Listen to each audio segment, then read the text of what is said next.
यो रोज के दीवानों, welcome to climax एके आर्यन। क्या आपने कभी अपनी रियल लाइफ में भूत को देखा है या उसको महसूस किया है? अगर नहीं देखा, नहीं महसूस किया तो मेरे साथ इस वीडियो को अंत तक देखिए। मैं आपको भूतों की दुनिया में लेकर चलता हूँ, और लेकिन आपको उसके बाद उसको एक दान करना होगा। उसके लिए मैं आपको आखिर में बताऊंगा। भूतों की दुनिया में ले जाने से पहले मैं गुरु मंत्र पढ़ लेता हूँ ताकि मैं सेफ रह सकूं। वाह, क्या एक्टिंग कर रहा है। क्या आप लोग अभी यहीं बैठे हैं? तो चलिए मेरे साथ भूतों की एक अनदेखी दुनिया में। आजकल के 5G जमाने में भी भूतों का नेटवर्क 2G है, इसलिए वो हंटिंग भी अपनी बफरिंग मोड में करते हैं। लेकिन भूतों की एक अच्छी बात यह है कि ये EMI वाले घर में नहीं जाते, क्योंकि जिनको EMI भरनी होती है वो भूत से ज्यादा EMI से डरते हैं। मैं भूतों से कहना चाहता हूँ कि तुम्हें अगर डराने का इतना ही शौक है तो किसी हॉरर मूवी में जाकर एक्टिंग कर लो। यूं ही क्यों फ्री में सबको डराते फिरते हो? तो चलिए मेरे साथ और अपने कमरे की लाइटें ऑन कर लीजिए। तौबा तौबा तौबा, थारा मूड खराब कर दिया। ये मेरी दूसरी जिंदगी है, अब बताता हूँ कैसे। तो बात 6 महीने पुरानी है। तब मैं अपनी मिनी वैन से पूरे पाकिस्तान की सोलो ट्रिप पर निकला था। शुरुआत में बड़ा मजा आया, नए नए लोग, नई नई जगह, सब कुछ मस्त था। कि एक दिन मुझे वसीम और इरफान मिले। वो दोनों बड़े मस्त मिजाज के आदमी थे, जिनके साथ मैंने 3-4 दिन बिताए। और जब एक रात बातचीत कर मैं वैन में सोया तो अगली सुबह देखा कि मेरी इजाजत के बिना वसीम मेरी वैन को बड़ी तेज चला रहा था, एंड उसके पीछे इरफान अपनी कार से आ रहा था। तब मैंने पूछा कि वो लोग कहाँ जा रहे हैं, बट उन्होंने मेरी बात को नजरअंदाज किया और पूरे रास्ते हंसते रहे। मैंने पुलिस को भी कॉल करना चाहा, बट ये आउट ऑफ नेटवर्क एरिया था। जिसके बाद पहाड़ के बीचों बीच जाकर वैन पेट्रोल खत्म होने से रुक गई, और तब वसीम वैन से उतरा और कार में जा बैठा और मुझे मेरी नई जिंदगी मुबारक बोल छोड़कर चला गया। तब मैं समझ गया कि इन लोगों ने मुझे जीते जी मार दिया है। जिसके 2 दिन बाद मैं बेहोश हो गया और तीसरे दिन मेरी हॉस्पिटल में आंख खुली। पाकिस्तान आर्मी ने मुझे देख लिया था और मेरी जान बचा ली, बट तब भी उन लड़कों का कुछ न पता चला। ये मैं आपके सामने जो बैठा हूँ ये मेरी दूसरी जिंदगी है। आइए बताता हूँ कैसे। एक दिन मैं इंडिया ट्रिप पर निकला। रास्ते में चलता रहा, मुझे रोजाना नए नए शहर और नए नए रोड देखने के लिए मिलते थे। लेकिन जब मैं रात में किसी होटल में स्टे करता था या पहाड़ों पर कैंपिंग करता था तो मेरे बिस्तर पर अचानक एक तितली आकर बैठ जाया करती थी। मुझे लगा कि ये वही तितली है जिसे मैं रोज देखता हूँ, लेकिन बार बार दिमाग में ये भी ख्याल आता रहा कि शायद मैं कुछ ज्यादा सोच रहा हूँ। लेकिन एक दिन अचानक रात के वक्त वो मेरे बिस्तर पर बैठी थी और उसने मेरे होठों पर हमला कर दिया। बस उसका हमला करना था और मेरी आवाज बिल्कुल बंद हो गई। ये सब व्लॉग्स आपको मेरे दूसरे चैनल आर्यन जेवियर व्लॉग्स पर देखने के लिए मिलेंगे। जैसे ही उसने मेरे ऊपर हमला किया और मेरी आवाज बंद हो गई, लेकिन कुछ देर बाद जब मैं बोलने के काबिल हुआ, उससे पहले मैंने एक मंत्र पढ़ा और उससे पूछा कि तुम कौन हो और क्या चाहते हो? तो उसने बोला कि मैं तितली हूँ, कि पंछी बनूं, उड़ती फिरूं मैं मस्त गगन में। तो मेरे मुंह से अचानक निकल गया कि दिल करे चू चे चू चे चे।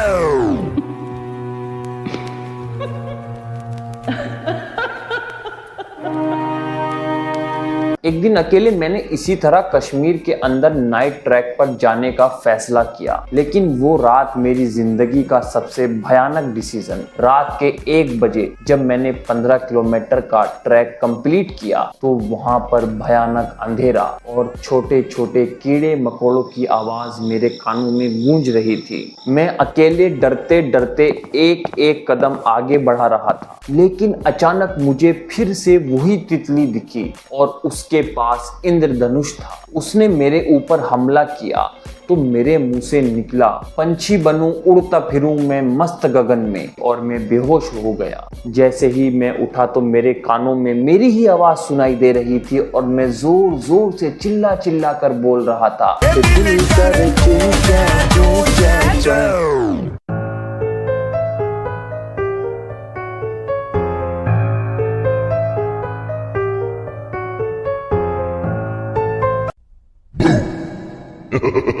क्या आपने कभी 115 हाथों वाली चुड़ैल देखी है? एक दिन मेरे घर की छत से रात के 2 या 3 बजे छम छम छम पायलों की आवाज आ रही थी। मेरी आंख खुली और मैं डर गया और मुझे बहुत तेज 1 नंबर आ रहा था, लेकिन मेरी हिम्मत नहीं थी कि मैं वॉशरूम जा सकूं। धीरे धीरे वो आवाज बढ़ती रही और मुझे मेरी मौत दिखने लगी। अचानक मेरे अंदर हिम्मत आई और मैं छत पर जा पहुंचा तो मैंने वहां पर जो देखा वो इस तरह का मंजर था कि छत के ऊपर एक तार था, उसके ऊपर एक रुपट्टा सूख रहा था जिसके चारों तरफ पायलों वाली बेल की आउटलाइन बनी हुई थी। वो इतनी तेज हवा की वजह से ऐसे ऐसे कर रही थी तो उसमें से छम छम छम छम की आवाज आ रही थी। मैंने हिम्मत करके अपने कदम जैसे ही आगे बढ़ाए तो मेरे अंदर से आवाज आने लगी कि मैं नाचूं आज छम छम छम।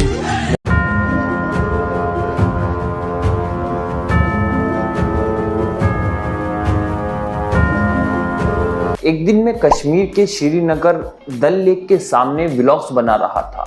अचानक एक बच्चा मेरे सामने आया और बोला कि भैया अपनी इंस्टाग्राम आईडी मेरे मोबाइल में लिख दो। मैंने बिल्कुल वैसा ही किया जैसा उस बच्चे ने बोला था। उस वक्त बिल्कुल सब सही चल रहा था, सब नॉर्मल था। रात के 1 बजे अचानक फिर मेरे रूम के दरवाजे बहुत तेज तेज हिलने लगे। मैंने रिसेप्शन पर कॉल करने के लिए जैसे ही मोबाइल उठाया तो उसमें एक इंस्टाग्राम पर मैसेज आया हुआ था और वो एक लड़की का मैसेज था और उसमें लिखा था कि अगर तुम रिप्लाई नहीं करोगे तो मैं सुबह तक तुमको ढूंढ लूंगी।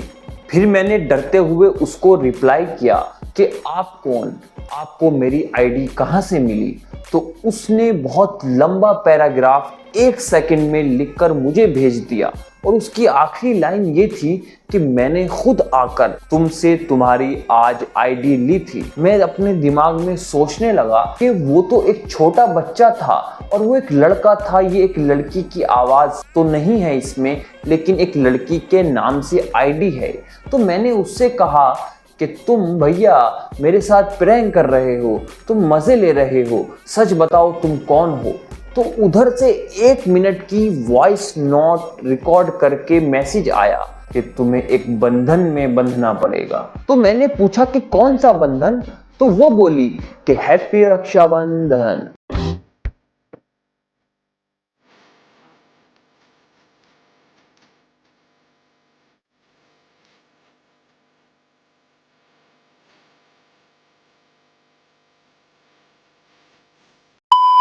जब हम एक नए किराए के मकान में शिफ्ट हुए तब उस मकान के बाहर एक बड़ा आम का पेड़ था जिससे तेज हवा चलने पर हमारी छत पर आम गिरते थे। तब रात में उन आमों के गिरने की आवाज से मेरी फैमिली बहुत डिस्टर्ब होती, जिस वजह से मेरे डैड ने उस पेड़ को काटने का डिसाइड किया। बट फिर पेड़ कटने के बाद भी कभी कभी वैसी ही सेम आवाज आती जो कि बहुत वियर्ड था। और तो और जब भी मेरी मॉम रसोई में कुछ मीठा बनाती तब भी छत से खट खट की आवाजें आती। एक दिन इसी तरह जब मैं 6 साल का था और रात को जब घर पर सोया करता था तो मुझे रोजाना ऐसी आवाज आती थी छत से कि जैसे कोई पलंग इधर उधर खींच रहा हो। जब सुबह हुई तो मैंने ऊपर वाले फ्लोर पर जाने का फैसला किया। जैसे ही मैं ऊपर वाले फ्लोर का दरवाजा खोलने वाला था अचानक मेरे बड़े भाई की नजर मेरे ऊपर पड़ी। वो दौड़ कर आए और मुझे खींच कर नीचे ले आए और उन्होंने मुझसे कहा कि आइंदा ऊपर नहीं जाना। तो मैंने सोचा कि चलो कोई बात नहीं।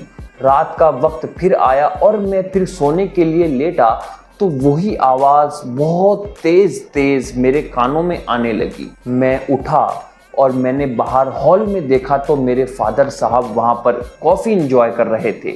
मैं उनके पास गया और मैंने कहा कि मुझे रोजाना ऐसी ऐसी डरावनी आवाजें आती हैं। तो उन्होंने कहा कि बेटा डरो नहीं, ऊपर भूतों की 3 फैमिलियां रहती हैं। फिर उन्होंने मुझसे कहा कि डरने की कोई बात नहीं है, पर अब तुम इन सब चीजों के बारे में कभी दोबारा सोचना नहीं। लेकिन मेरी आदत ठहरी गंदी, मैं उसी चीज को दोबारा सोचने लगा। रात के 4 बज रहे थे तो अचानक मेरे ऊपर उन भूतों की फैमिली में से एक छोटे बच्चे ने हमला कर दिया और मैं उसी वक्त मर गया। ये जो मैं अभी आपके सामने हूँ, मैं एक भूत हूँ। मेरी आत्मा उस भूत का रूप ले चुकी है।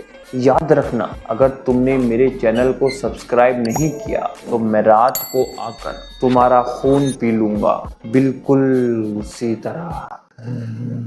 अल्लाह माफ करे, बहुत मनुष्य लग रहे हो, मत करो, रहने दो।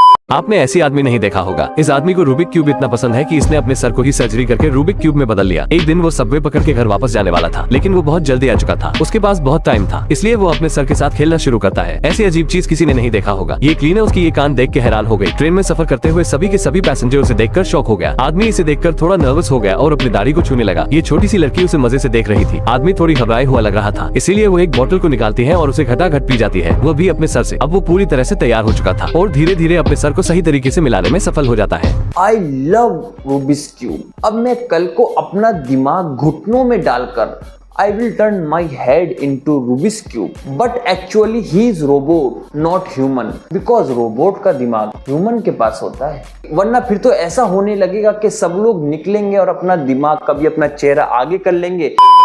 देखो दोस्तों, कुछ लोग मानते हैं कि भूत एग्जिस्ट करते हैं, कुछ लोग नहीं मानते, लेकिन भूतों की जिंदगी बिल्कुल ऐसी है जैसे कच्चा बादाम। अगर आप लोग इस बादाम को पक्का करना चाहते हैं तो मेरे चैनल को सब्सक्राइब करें और वीडियो को लाइक करें, शेयर करें। मिलते हैं आपसे हम नेक्स्ट वीडियो में, तब तक के लिए अपना ख्याल रखें। Okay bye.